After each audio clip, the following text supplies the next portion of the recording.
Hello, hello, and welcome to the first Beekeeper's Picnic devlog. I'm Jabbage, and I've never made a game before, but I've been really enjoying watching other people's devlogs and their processes. So I thought, you know what? I think I need to do something similar for the project I'm working on.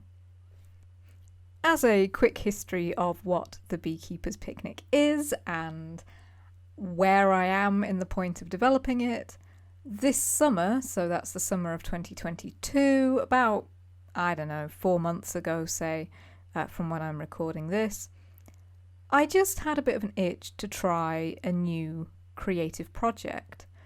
Webcomics have been my thing for a really long time.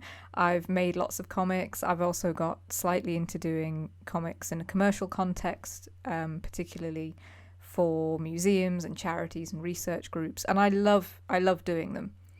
But, I was just sort of hankering after a different kind of creativity, a different creative outlet. And this hit me at the same time as I was going through a bit of a renaissance of my childhood love of Sherlock Holmes. Don't know why, just this year I just got really into rereading all of the stories and looking into the fandom side of it as well, that there's been over 100 years now of people taking these characters, which were developed for a fairly limited setting of serialized short fiction and a few novels, and just doing so many wonderful creative things with them and broadening them and deepening them. I think those two ideas kind of smushed together in my mind, and I thought, I think I want to do a Sherlock Holmes game. And I really wanted to do a retired Sherlock Holmes. So he's an old man, he's retired to the seaside, and he's just engaging in these really cozy mysteries as opposed to the more dramatic and melodramatic, indeed, kinds of stories that he tackles in the original canon of Sherlock Holmes. And I think, if I'm being perfectly honest, I think that the fact that I was kind of making content of something I was already a fan of helped spur me through the difficult process of learning how to make a game, or beginning that process anyway. I ended up going with using Adventure Game Studio, which is tailor-made for making point-and-click games in the traditional Sierra or LucasArts models. I'm aware that it's possible I may have got more mileage out of using something like Unity. That may have given me more skills that I can use in future projects. But right now I have this really specific project that I want to do, and this was just the perfect software for doing it. So stage one of the project, I knew the pitfalls of going straight into creating your grand master game. That gets you into a situation where you've possibly spent months or years on a project and you've never finished anything. So what I wanted to do was create what I ended up calling my proof of concept demo, which was something that was going to be self-contained, it was going to be complete in what it was, and I was going to release it to people to play. And I thought it's going to be around 20 minutes maybe, if you're a bit of a completionist, of you being able to walk around an environment, talk to people. There's a very shallow puzzle which you can complete. And so that was my primary task. And I think that was a really beneficial process, because it meant I had to do each step that I would do if I was releasing a full game. And even more wonderful was it began to attract followers, I guess, people who were interested in seeing this game made. And that has just been so wonderful that whenever I have something to share, there's somebody there to listen. That makes such a big difference to creating anything.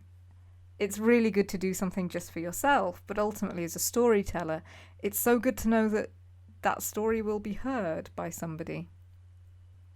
So I created that proof of concept, and since then, for the past few weeks, I've been doing some more serious planning for the full game.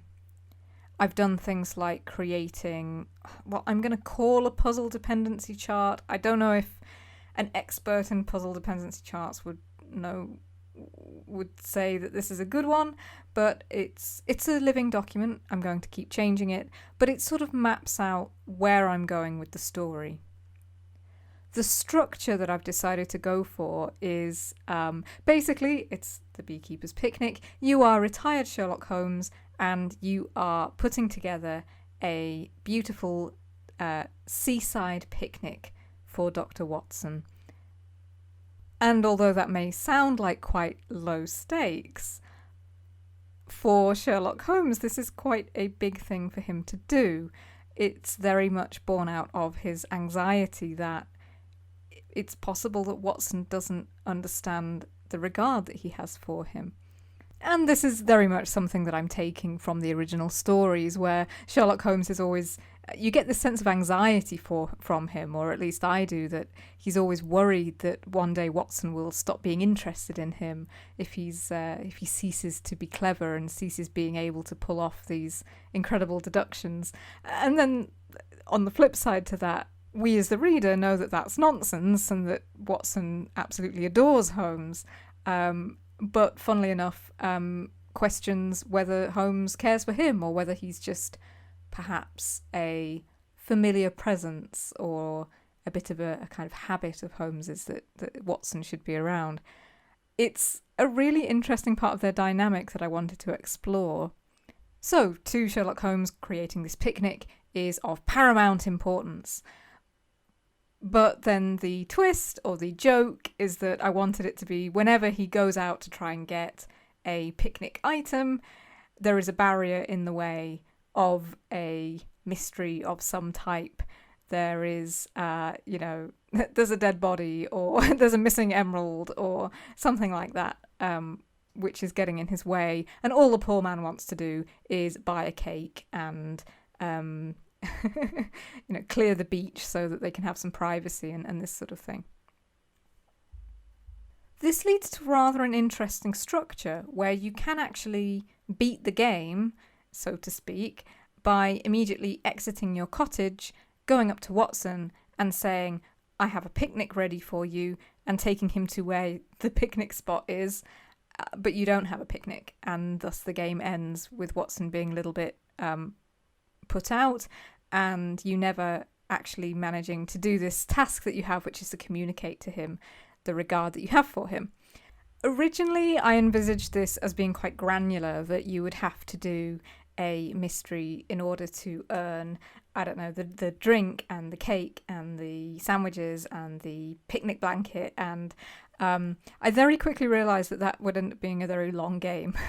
So I have consolidated that somewhat. There are still a number of picnic components that you need, but in terms of an actual mystery, there are two main strands which sort of play into each other and a few little kind of sub-mysteries along the way. I also decided to create a prologue.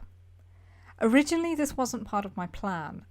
For my proof of concept demo, I put together a little kind of opening cutscene sequence which went some way to explaining who these characters were and their relationship to each other. But I think it's fair to say that I was kind of relying on people already having a knowledge of these characters. And I realised that it was telling rather than showing. So I put together a prologue sequence, or a plan for a prologue sequence, where we'll get to see Holmes and Watson as young men and see them interacting with each other on a case, and get to see this dynamic that they have, and get to see why Sherlock Holmes may have these concerns that Watson doesn't know how appreciated he is and how pivotal he was to Sherlock Holmes basically being around to enjoy a happy old age. There are some other changes as well as that prologue scene which I decided to implement after completing this proof of concept demo. One of them concerned the fonts. So when I set out to make the game, I went for a really traditional low resolution look. I think it was like 320 pixels by, really, really quite small. This was great for creating that retro look. It was really great for creating animations and things quickly, which, my goodness, I need because I'm all on my own here. However, it meant that I couldn't use like a kind of normal font. I just didn't have the correct resolution. I've tried to explain this to people, this idea of if you have a sheet of grid paper and you are having to colour in squares in order to make letters. If you get told, please make a letter that's 10 by 10, you can probably make one that's quite easy to read. However, if you get told, please make one that's 5 by 5, that's starting to get more difficult. 3 by 3, well, you can't do it.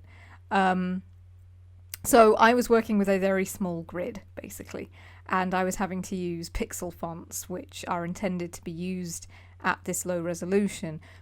And I think perhaps seasoned kind of point and click people are really used to them.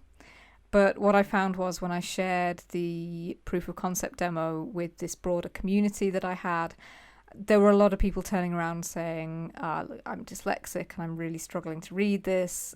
And I don't want that. I want the most people possible to be able to play and enjoy my game. And no amount of aesthetics is worth poor accessibility. So what I've done is actually increase the resolution of the game. It's meant I've had to resize all my graphics, which I still am dealing with the fallout of that because it means that just everything is wrong now. Like in terms of every time I've used coordinates within the game in the programming, that's now wrong. It's going to take a lot of redoing work, but I think it is worth it because now I have this lovely readable font.